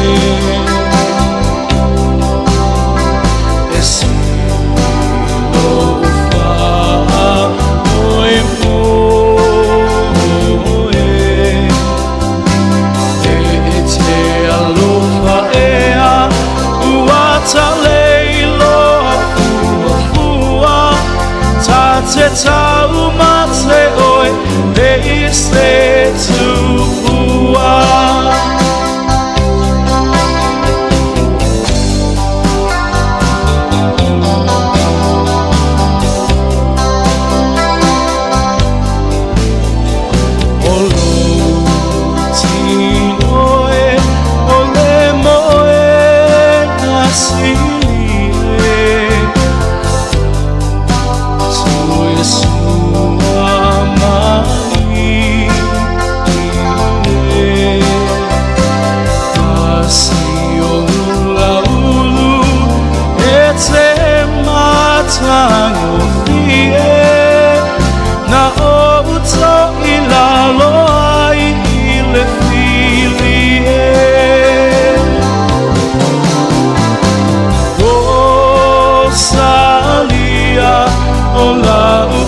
tau mate oi e se tua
Fonga matango fio le vai pesa la Rosai.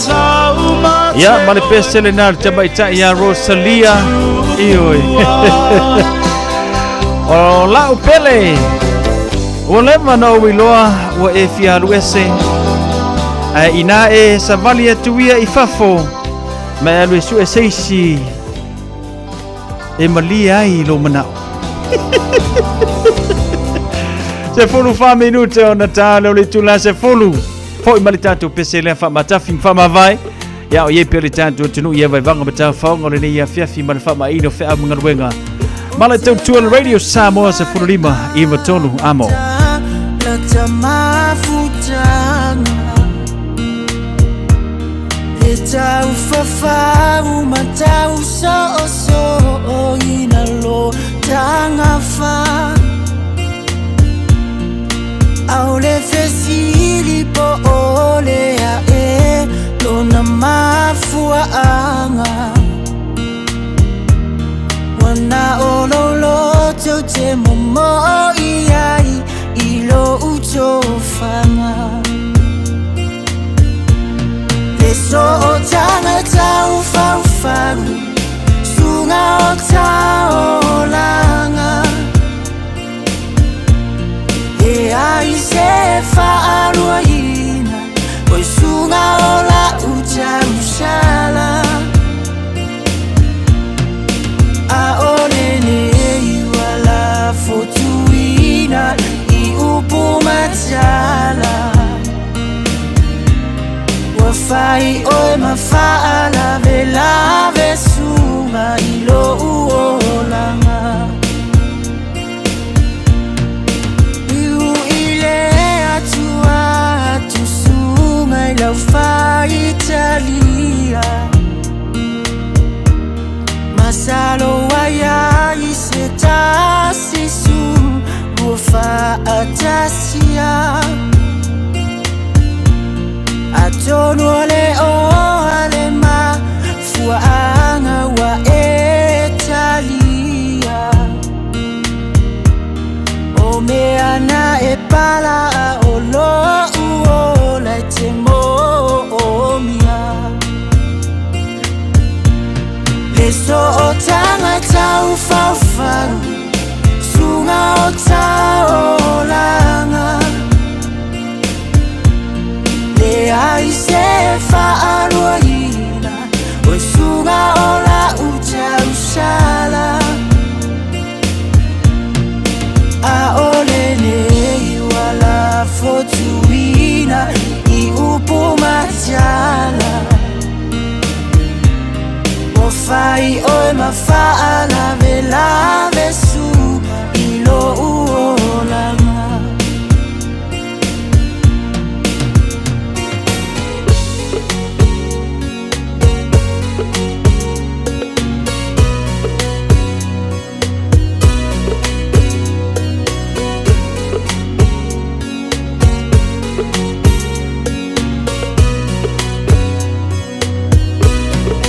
Masalo salo lolo Joshua e pea e atamai Atonu olo ufa atawa Awa e fai fai A ole tua malana foa foa Na ia au mai Le ai se tasi e fa atauva ana foa I mai Le so o tanga tau faufaru Sunga o tau langa Le ai se fa aruina Oi sunga o la uta usala A ole nei wala fotuina I upu matala Wa fai oe mawhaala vela vesunga Ilo uolanga Te mana tuaina ola Numera na e au mai Fa mole mole wo ufiu e vili ele talia mai Au upuale masini no fa longo ai ele o tu fa au ngaina Masalo ai ole numera lesu ala uto ya ina Le so o tanga tau faufaru Sunga o tau langa